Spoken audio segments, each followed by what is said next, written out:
বিসমিল্লাহির রহমানির রহিম। আমি মোহাম্মদ সেলিম রামকৃষ্ণপুর অনার্স কলেজ কর্তৃক আয়োজিত অনলাইন ভার্চুয়াল ক্লাসে বিজ্ঞান বিভাগের শিক্ষার্থীবৃন্দ, সম্মানিত দর্শক মণ্ডলী, আসসালামু আলাইকুম। আমরা আজকের এই ভার্চুয়াল জগতে রসায়নের দ্বিতীয় পত্রের জৈবযৌগের শ্রেণীবিন্যাসের ক্লাস নিয়ে তোমাদের সামনে উপস্থিত হয়েছি। আমরা আজকের এই ক্লাস থেকে জৈবযৌগের শ্রেণীবিন্যাস সম্পর্কে সম্পূর্ণ ধারণা পাবো ইনশাআল্লাহ। চলো আমরা ক্লাসের বিষয়বস্তু সম্পর্কে অবগত হই। তো আমাদের আজকের বোর্ডে লেখা আছে জৈবযৌগের শ্রেণীবিন্যাস। তো জৈবযৌগের শ্রেণীবিন্যাস আমরা আগে জানতে হবে, তাহলে জৈব যৌগটা কি? তো জৈব যৌগটা হচ্ছে একটা হাইড্রোকার্বন, অর্থাৎ হাইড্রোজেন, কার্বন, অক্সিজেন অন্যান্য পরমাণুর সমন্বয়ে যে সমযোজী বন্ধন দ্বারা যৌগ তৈরি হয়, এটাই হচ্ছে জৈব যৌগ বা অর্গানিক কম্পাউন্ড। তাই অর্গানিক কম্পাউন্ডের প্রধান এলিমেন্ট হচ্ছে কার্বন, আর এর সাথে সহকারী বা কোঅর্ডিনেট হিসেবে থাকবে hydrogen, oxygen, nitrogen, sulphur, phosphorus ইত্যাদি থাকতে পারে। তো চলো আমরা জৈব যৌগের ক্লাসিফিকেশনটা কি হয় আমরা বোর্ডে চলে আসি। তো জৈব যৌগ, জৈব যৌগকে প্রথমত দুটি ভাগে ভাগ করা হয়েছে।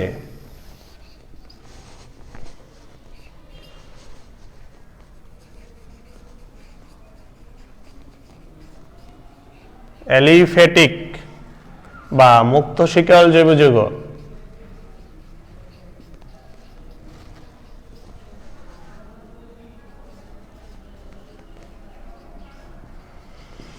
আরেকটা হচ্ছে বদ্ধ শিকল জৈব যৌগ।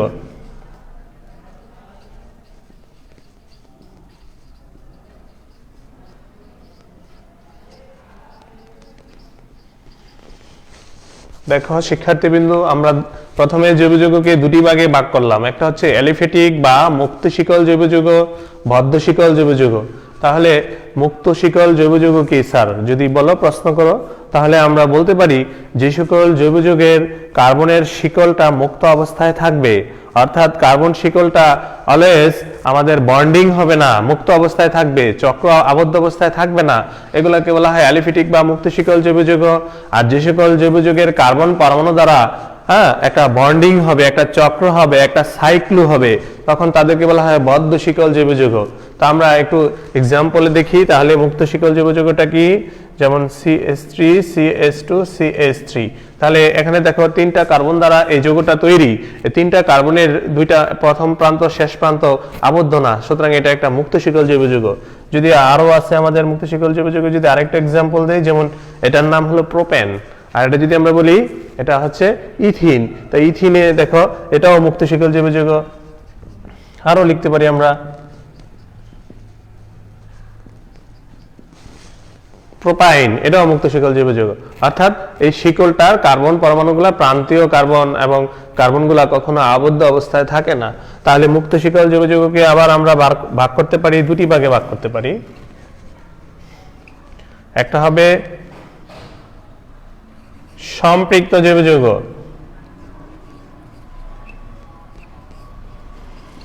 আর আরেকটা হচ্ছে অসম্পৃক্ত জৈব যৌগ।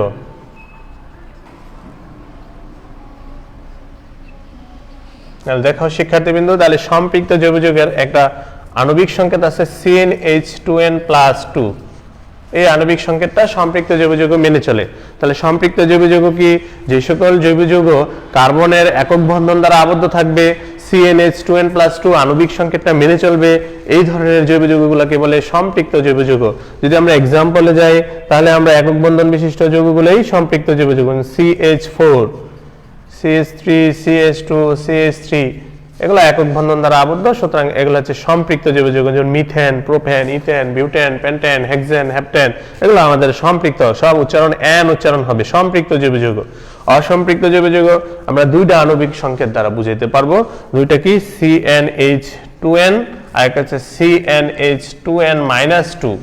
তাহলে অসম্পৃক্ত জৈব যৌগ কাকে বলে? যে সকল জৈব যৌগে কার্বন কার্বন দ্বিবন্ধন বা কার্বন কার্বন ত্রিবন্ধন থাকবে, সেই ধরনের জৈব যৌগগুলোকে বলা হয় অসম্পৃক্ত জৈব যৌগ। তাহলে অসম্পৃক্ত জৈব যৌগের আণবিক সংকেত দুইটা হচ্ছে, যেহেতু কার্বন কার্বন দ্বিবন্ধন থাকলে তখন আণবিক সংকেত হবে CnH2n, আর যখন কার্বন কার্বন ত্রিবন্ধন থাকবে তখন জৈব যৌগের আণবিক সংকেত হবে CnH2n-2। এরকম আমাদের যদি যৌগ লিখি তাহলে আমরা লিখতে পারবো যেমন ইথিন, আর আমরা এটা লিখতে পারবো ইথাইন। তাহলে CnH2n যদি আণবিক সংকেত মেনে চলে তখন যৌগের উচ্চারণের ক্ষেত্রে ইন উচ্চারণ হবে, আর যদি CnH2n-2 আণবিক সংকেত মেনে চলে তাহলে যৌগের উচ্চারণের শেষে আইন উচ্চারণ হবে। তাহলে দেখো শিক্ষার্থীবৃন্দ, তাহলে আমরা এলিফিটিক বা মুক্ত শিকল জৈব যৌগগুলোকে আমরা একটা ক্লাসিফিকেশন করে সম্পৃক্ত ও অসম্পৃক্ত জৈব যৌগে ভাগ করে নিলাম। এখন আসো আমরা বদ্ধ শিকল জৈব যৌগের শ্রেণীবিন্যাস নিয়ে আলোকপাত করি। তাহলে বদ্ধ শিকল জৈব যৌগকে ভাগ করা হয়েছে দুইভাবে ভাগ করা হয়েছে। একটা হচ্ছে, দেখো এদিকে দেখো, বদ্ধ শিকল জৈব যৌগকে ভাগ করা হয়েছে দুইভাবে। একটা হলো কার্বোসাইক্লিক আর একটা হেটারোসাইক্লিক। কার্বোসাইক্লিক বা সুষম চাক্রিক জৈব যৌগ, সুষম চাক্রিক বলে চাক্রিক। আর বলে হেটারোসাইক্লিক, হেটারোসাইক্লিক জৈব যৌগ বা এটাকে বিষম চাক্রিক যৌগ বলে, বিষম চাক্রিক জৈব যৌগ। তাহলে কার্বোসাইক্লিক বা সুষম চাক্রিক জৈব যৌগ, হেটারোসাইক্লিক বা বিষম চাক্রিক জৈব যৌগ। তা কার্বোসাইক্লিক জৈব যৌগগুলা কি হতে পারে, কাকে বলে কার্বোসাইক্লিকটা? যে সকল বদ্ধ শিকল জৈব যৌগগুলা চক্রটা শুধু কার্বন দিয়ে তৈরি হবে একে কার্বোসাইক্লিক বা সুষম চাক্রিক জৈব যৌগ বলে। আর যে সকল জৈব যৌগের কার্বনের চক্রটা কার্বন পরমাণুর পাশাপাশি অন্য কোনো পরমাণু, হেটারো শব্দের অর্থ হচ্ছে ভিন্ন, ভিন্ন কোনো পরমাণু থাকবে, অর্থাৎ চক্রের মধ্যে অক্সিজেন, নাইট্রোজেন, সালফার ভিন্ন পরমাণু থাকবে, একে হেটারোসাইক্লিক জৈব যৌগ বলা হয়। তা কার্বোসাইক্লিক জৈব যৌগকে আমরা আবার ভাগ করতে পারবো দুই ভাবে। একটা হচ্ছে এলিস সাইক্লিক জৈব যৌগ আর একটা হচ্ছে অ্যারোমেটিক জৈব যৌগ।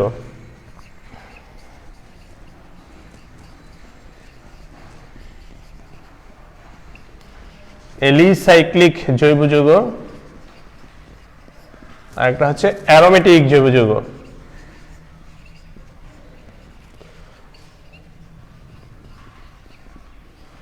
দেখো শিক্ষার্থীবৃন্দ, তাহলে আমরা এলিসাইক্লিক জৈব যৌগটা কি সেটা আমরা শিখবো। এলিসাইক্লিক জৈব যৌগগুলো যে সকল জৈব যৌগের চক্রটা বদ্ধ শিকলের ন্যায়, তবে এগুলার ধর্মটা কিছুটা অ্যালিফিটিক হাইড্রোকার্বনের মতো অনুসরণ করে বলে আমরা এদেরকে এলিসাইক্লিক জৈব যৌগ বলি। যেমন আমি যদি এক্সাম্পল দেই, 1 2 3 4 চারটা কার্বন আছে এখানে আর একটা চক্র আছে, তো সুতরাং এটা হবে সাইক্লোবিউটেন। এভাবে আমরা আরো লিখতে পারবো সাইক্লোপ্রোপেন, এরপরে লিখতে পারবো সাইক্লোপেন্টেন, অথবা আমরা লিখতে পারবো সাইক্লোপেন্টেন। এভাবে আমরা লিখতে পারবো, আরো লিখতে পারবো সাইক্লোপ্রোপিন আর অ্যারোমেটিক জৈব যৌগ। তাহলে অ্যারোমেটিক জৈব যৌগগুলোকে যদি আমরা বলি, অ্যারোমেটিক জৈব যৌগের একটা বিরাট অংশ রয়েছে, এটা আমরা আবার আলাদা ক্লাসেও অ্যারোমেটিক জৈব যৌগ নিয়ে কথা বলবো। এখানে জাস্ট আমরা শুধু সংজ্ঞাটা বলে এক্সাম্পল দিয়ে যাব। তো অ্যারোমেটিক জৈব যৌগ, বেনজিন জাতক সদৃশ্য জৈব যৌগগুলোকে অ্যারোমেটিক যৌগ বলা হয়। অ্যারোমেটিক যৌগের আমরা তথ্য পুরোপুরি একটা ক্লাসে অ্যারোমেটিক যৌগের দিব। তো অ্যারোমেটিক যৌগ কি কি হতে পারে? তা বেনজিন সদস্য, বেনজিন, যেমন বেনজিন হতে পারে, অ্যানথ্রাসিন হতে পারে, ন্যাপথালিন, এটা একটা ন্যাপথালিন, অ্যানথ্রাসিন হতে পারে, ন্যাপথালিন হতে পারে, ফেনল হতে পারে, টলোইন হতে পারে,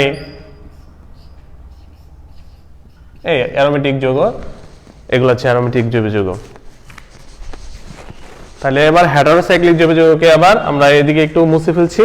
দেখো হেটারোসাইক্লিক জৈব যৌগকে আবার দুইটি ভাগে ভাগ করা যায়। এই পার্টটাতে আসি এবার।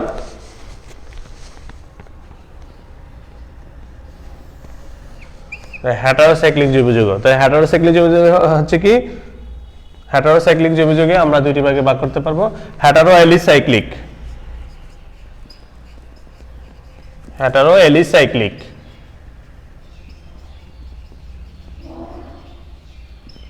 আর একটা হচ্ছে হেটারো অ্যারোমেটিক।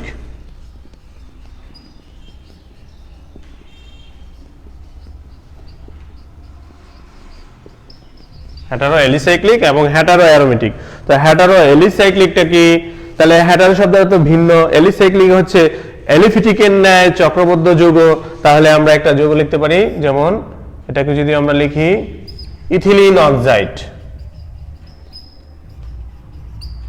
Ethylene oxide.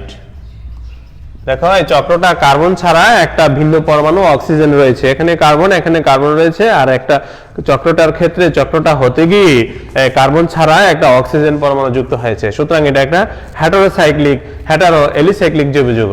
তো হ্যাটারো অ্যারোমেটিক জৈব যৌগ আমরা পেয়েছি, যেমন অ্যারোমেটিক হতে হবে তবে হ্যাটারো হবে, অর্থাৎ চক্রটা একটা ভিন্ন পরমাণু দ্বারা তৈরি। যেমন দেখো আমরা একটা চক্র আঁকলাম, এটা হচ্ছে পিরিডিন,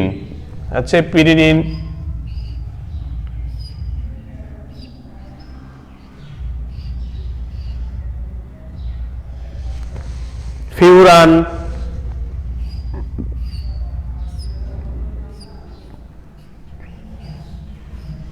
থায়োফিন বা থায়োলো বলে একে,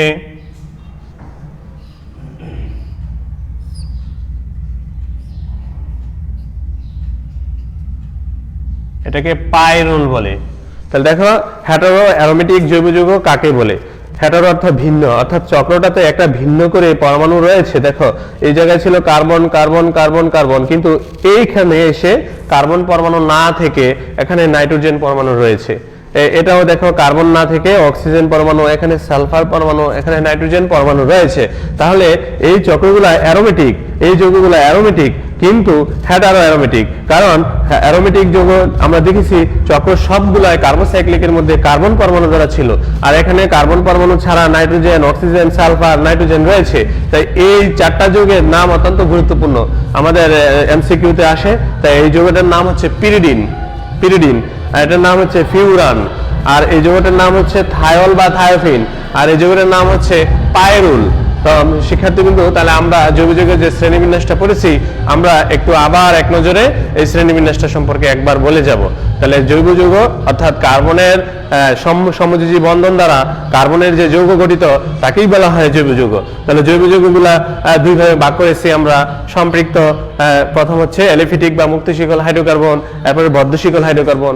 তাহলে মুক্ত শিকল হাইড্রোকার্বনগুলো দেখলাম যে আমরা জৈব যৌগগুলোর কার্বনের শিকলগুলো মুক্ত অবস্থায় থাকে, আর বদ্ধ শিকল জৈব যৌগে আমরা দেখলাম যে কার্বন শিকলগুলো আবদ্ধ অবস্থায় থাকে। তাই সম্পৃক্ত এলিফিটিক মুক্ত শিকল জৈব যৌগকে আবার দুটি ভাগে ভাগ করলাম, একটা সম্পৃক্ত হলো, একটা অসম্পৃক্ত। সম্পৃক্ত জৈব যৌগ আবার কার্বনের একক বন্ধন দ্বারা আবদ্ধ, যেটা আবার CnH2n+2 আণবিক সংকেতটা মেনে চলেছে। আবার অসম্পৃক্ত জৈব যৌগগুলো আবার CnH2n, CnH2n-2 দুটি আণবিক সংকেত দ্বারা মেনে চলেছে। এখানে কার্বন কার্বন দ্বিবন্ধন অথবা কার্বন কার্বন ত্রিবন্ধন দ্বারা আবদ্ধ হয়েছে। বদ্ধ শিকল জৈব যৌগকে আবার আমরা দুটি ভাগে ভাগ করেছি, একটা হচ্ছে কি কার্বোসাইক্লিক, আর একটা হচ্ছে হ্যাটারোসাইক্লিক। কার্বোসাইক্লিক গুলো আমরা পেয়েছি শুধু কার্বন দ্বারা চক্রটা গঠিত হবে, হ্যাটারোসাইক্লিক আমরা পেয়েছি কার্বন পরমাণু ছাড়া অন্য পরমাণু দ্বারা চক্রটা গঠিত হবে। কার্বোসাইক্লিককে আবার দুটি ভাগে ভাগ করেছি আমরা, যে দুটি ক্লাসিফিকেশনে দুটি প্রকারে ভাগ করেছি।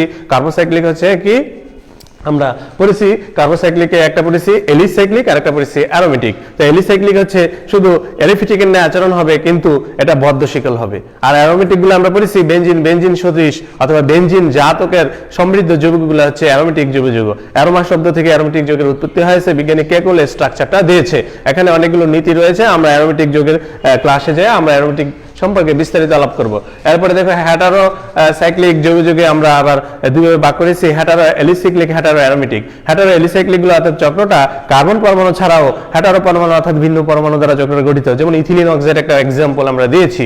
তারপরে হ্যাটারো অ্যারোমেটিকে আমরা দেখেছি যে অ্যারোমেটিক যৌগ, কিন্তু অ্যারোমেটিক যৌগের মধ্যে কার্বন পরমাণু ছাড়াও অন্য পরমাণু অক্সিজেন, নাইট্রোজেন, সালফার ইত্যাদি থাকতে পারে। যখন হয় অ্যারোমেটিক যৌগগুলোর নাম হয়েছিল পিরিডিন, থায়োল, পিরিডিন, ফিউরান, থায়োল, পাইরুল ইত্যাদি যৌগের নাম হয়েছে। তো প্রিয় শিক্ষার্থীবৃন্দু, জৈব যৌগের শ্রেণীবিন্যাসের ক্লাস আমাদের আজকে এখানেই রয়েছে। আমরা আজকের আমাদের এই ক্লাসে এখানেই সমাপ্ত ঘোষণা করছি। সবাই ভালো থাকবা, আর আমাদের অনলাইন ভার্চুয়াল ক্লাসগুলো দেখার আমন্ত্রণ জানিয়ে আমার ক্লাস এখানেই শেষ করছি। আল্লাহ হাফেজ।